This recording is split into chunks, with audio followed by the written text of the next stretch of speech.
ça va lâcher. Il fait ce qu'il veut. Eh ben. Au poulet. Voilà, juste à la peau de poulet. Bon, c'est l'hiver, il fait froid. Pas chaud quand même, hein. Et est-ce qu'on pourrait pêcher le silure en hiver? Pourquoi pas? Moi je dis que oui. Et surtout du bord. Ah, du bord, oui.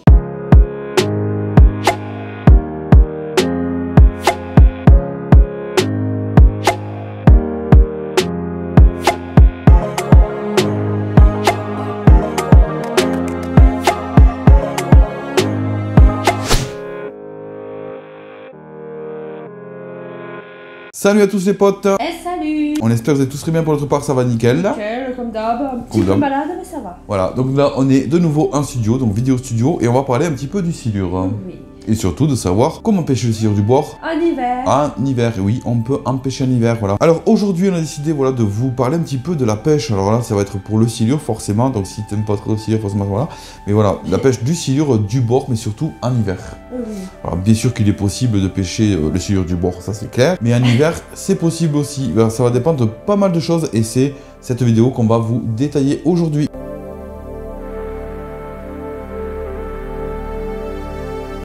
Faut comme canne pour le bord. Simplement des cannes assez robustes, donc c'est des cannes qui vont faire aux alentours de 2,40 m et plus. C'est pour la pêche opposée du bord, j'entends bien. Donc des cannes assez robustes, des gros moulinets qui vont se situer avec 6000 en taille et plus. Ensuite tresse assez costaud. Je vais pas trop rentrer dans les détails niveau matériel, ça il y aura d'autres vidéos pour ça. Là on est plus de parler de pêcher le silure du bord et de savoir où les pêcher. Tout va dépendre finalement de vos lieux de pêche. Donc même en hiver, voilà, on sait que le silure c'est pas forcément son meilleur moment. Eh oui, parce qu'il hiberne quand même comme tout poisson. Il est un peu comme nous, tu vois. Il est un peu plus froid. Bon après la focalité de tous les poissons d'eau douce qu'on connaît, forcément, voilà, la période d'hiver c'est un peu plus où l'alimentation se fait moindre. Ils vont être beaucoup plus en léthargie et forcément beaucoup moins manger. Mais ça n'empêche que de temps en temps, ils vont devoir se nourrir. Donc on peut se retrouver dans un lac ou grand barrage avec de grosses profondeurs où le silure ne peut être totalement inactif. Aussi dans la rivière qui ont très peu de courant, typé un petit peu comme les barrages, où c'est pareil, le poisson peut être beaucoup plus inactif. Donc c'est pour ça que je dis, voilà, ça différencie certaines choses. Donc il faut savoir que les endroits où vous avez des rivières où il y a un peu plus de courant, où il y a de la chaussée, voilà, l'eau remue énormément. Donc les endroits où il y a un peu plus d'eau, où il y a un peu plus de courant et autres, donc les poissons en général seront plus actifs que dans certains endroits, comme je disais, les lacs, etc. Donc voilà, donc c'est là qu'il faut en profiter. Donc pour la pêche du silure, donc aux appâts, bien sûr, aux appâts, on va pas pêcher aux leurres opposées, ça sert à rien. Les appâts, ça va être, voilà, on en a beaucoup parlé. Oui, on en a fait même des vidéos, foie de volaille. Voilà, c'est tout ce qui va être basé sur la volaille, donc ça peut être le foie de volaille, ça peut être la viande de volaille, ça peut être la peau de poulet, ça peut être les têtes de poulet, enfin bref, tout ce que tu veux, sauf poulet vivant, tu vois, t'évites. Hein. Ah oui, non, quand même. Après, on va se faire taper dessus. L'appât numéro 1, enfin l'appât numéro 1 pas forcément, mais l'appât passe-partout qui fait le taf sur tous les poissons, pratiquement tous les poissons, c'est le ver de terre. Ah voilà, les gros vers là, tu vois. Bon petit ver dans les dalles. Et ensuite, niveau appât aussi, il peut y avoir les pelettes, etc. Mais ça, c'est beaucoup plus technique et spécifique, donc je rentre pas trop dans ces détails-là. Là, on est sur la pêche facilement du bord, sans se prendre la tête. Donc c'est pour ça que je vais essayer, enfin on va essayer de vous aiguiller pour ceux qui ont jamais pêché le silure, qui voudraient débuter du bord et en hiver, c'est possible. Hiver, en plus, oui. Et ceux qui, voilà, se poseraient comme pas mal de questions. De savoir, mais franchement, finalement, si on pourrait pêcher en hiver le silure ou pas, ou est-ce que je range les cannes, je pêche pas du tout.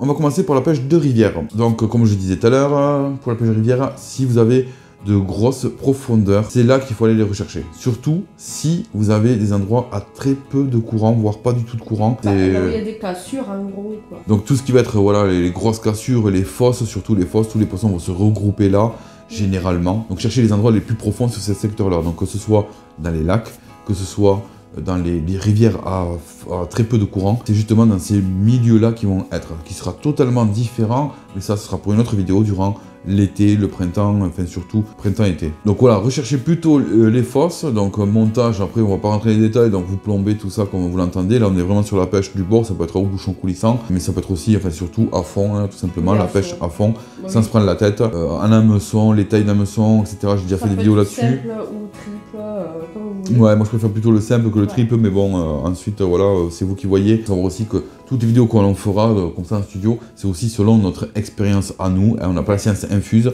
mais on a beaucoup pêché le stylo, que ce soit du bord, en faux tube, enfin bref, en pratiquement toute pêche. Et bon, on a vu finalement ce qui marchait le mieux et autres. Donc du coup, là, on va se focaliser sur la pêche en hiver. Donc les eaux sont beaucoup plus froides, ce qui rend les poissons beaucoup plus léthargiques. Mais il y a des moments qui vont être le plus propices. Et les meilleurs moments, ça va être quoi? Quand c'est en fin de crue. Voilà, en fin de crue. Donc oui, en début de crue, forcément, c'est une grosse vague, quoique. Mais bon, on va éviter de pêcher déjà parce que c'est risqué. Oui, un peu quand même. Je vous déconseille d'aller pêcher quand il y a des énormes crues. Vraiment, c'est très risqué. C'est pas la peine, là. C'est Trop dangereux. Mais quand ça va être, voilà, au niveau de la décrue, si c'est une petite crue légère où votre eau va se teinter un peu plus de courant, et justement où vous avez une rivière où il y a un peu plus de courant, on va rechercher plus les endroits de remous. qui se situe dans les bordures. Voilà, on va plus rechercher sur les bordures les endroits de ralentissement de courant, de remous et autres. Donc on va surplomber un peu plus forcément qu'un lac ou en rivière lente. Mais voilà, cherchez plutôt ces endroits-là. S'il y a des encombrements à proximité, des gros arbres immergés, etc. Mais vraiment tous ces endroits de remous, tous les petits poissons, la nourriture, entre autres, va se situer sur les bordures. Et, oui, Et le silure il va y aussi. aller, donc il va manger, et voilà, il va se nourrir. C'est là qu'il va falloir que tu pêches. Ensuite, quand vous avez des grosses crues et qu'on est vraiment à la décrue, qui reste quand même un petit courant très léger, mais on est à la décrue, l'eau est encore teintée, le silure peut se situer aussi en plein milieu, puisque faut pas oublier que c'est un opportuniste, il n'est pas forcément carnassier à 100%, donc il peut aussi naviguer, mais ça va être selon le courant qu'il va y avoir. Si c'est une forte crue, tu pêcheras pas en plein milieu. Je vous dis, focalisez-vous sur les bordures, aux appâts, tout ce qui est peau de poulet, gésier. Alors le foie de volaille, ça marche bien. Je vais pas vous conseiller voilà, le foie de volaille, malgré que ça marche pas mal, parce que c'est un appât qui tient très mal.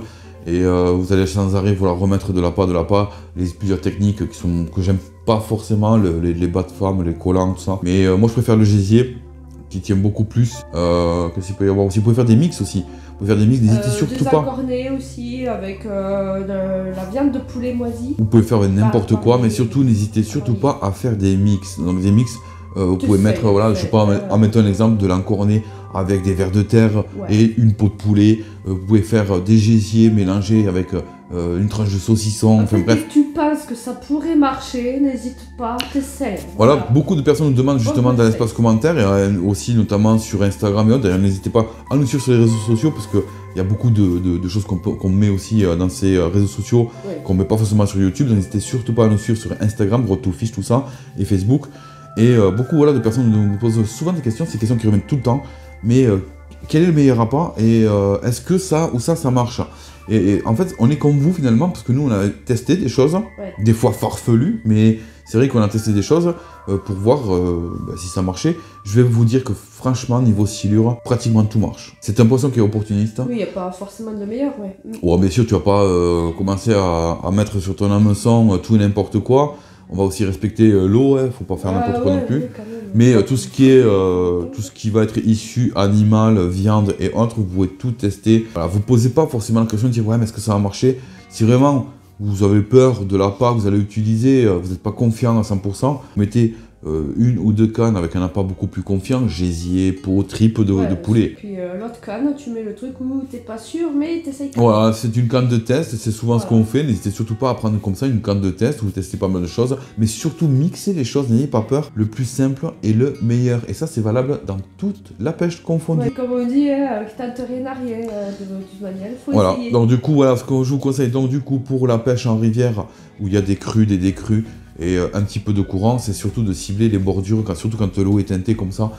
Tous les poissons confondus, entre guillemets, sont beaucoup plus actifs à ce moment-là, et c'est les meilleurs moments. Le coche, faut pas le rater. Vous avez une rivière beaucoup plus lente, où il n'y a pas forcément de crues, il n'y a pas d'apport d'alimentation, plutôt ciblé, et ça sera beaucoup plus difficile forcément, mais on va beaucoup plus cibler pour le silure, les fosses, donc les endroits qui sont les plus profonds. C'est valable aussi pour les carnassiers.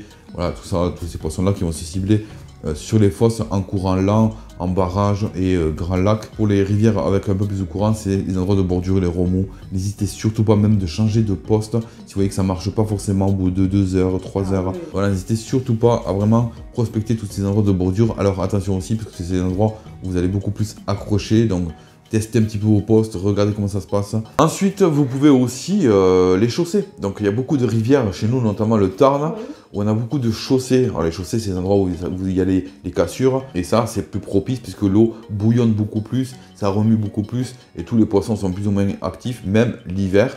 Et c'est des endroits qui d'ailleurs, même pour ceux qui pêchent au leurre, c'est ce que je vous conseille, les chaussées, ce sont les meilleurs endroits pour le silure, même durant l'hiver, durant le moment où la pêche du carnassier est ouverte, forcément, quand c'est fermé, tu ne peux pas pêcher au leurre, donc voilà.